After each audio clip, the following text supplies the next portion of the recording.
Each night, Americans watched a war unfold thousands of miles away, not through reports alone, but through moving images brought directly into their homes.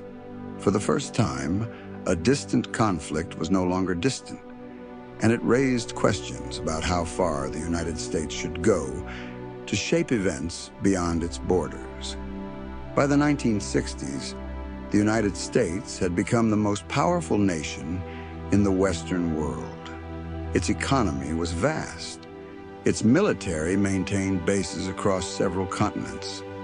Its political alliances stretched from Western Europe to East Asia. American leaders believed that maintaining this global network was essential to containing the spread of communism during the Cold War. Yet exercising that influence often required difficult decisions. Nowhere were those choices more visible than in Southeast Asia.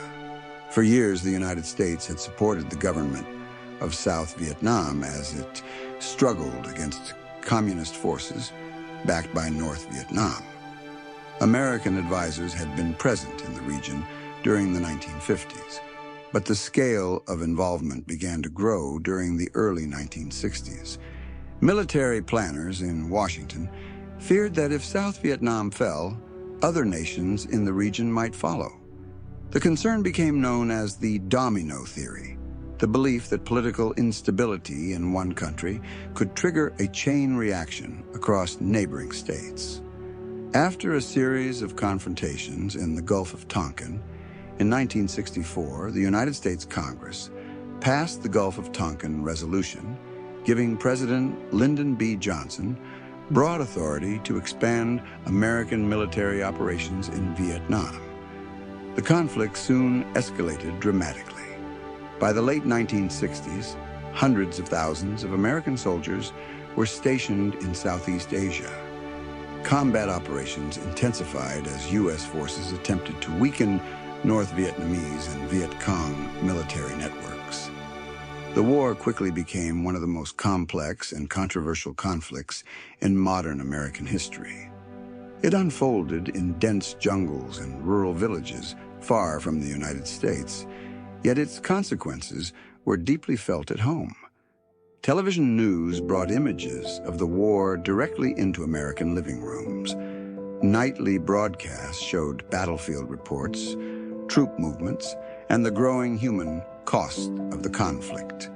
For many citizens, the war raised difficult questions about American strategy, national priorities, and the limits of military power. Yet Vietnam was only one part of a much larger global presence. Throughout the decade, the United States remained deeply involved in international alliances, such as NATO, which linked the security of Western Europe with American military commitments. American diplomats also participated in global institutions, such as the United Nations, where the country often played a leading role in debates over international cooperation, development, and peacekeeping. Economic influence expanded as well.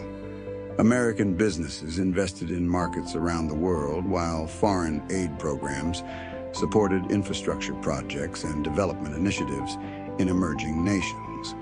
These efforts were designed not only to strengthen alliances, but also to demonstrate the advantages of democratic political systems and market economies.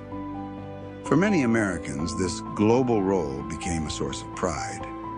The United States appeared to stand at the center of the international order, shaping events far beyond its borders. At the same time, the growing demands of that leadership created new tensions. The war in Vietnam strained military resources and divided public opinion. Debates over foreign policy became increasingly heated as the decade progressed. By the end of the 1960s, it was clear that America's global influence carried both power and responsibility.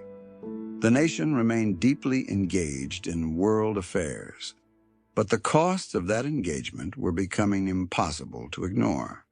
The question of how the United States should use its power abroad would remain one of the defining issues of the era.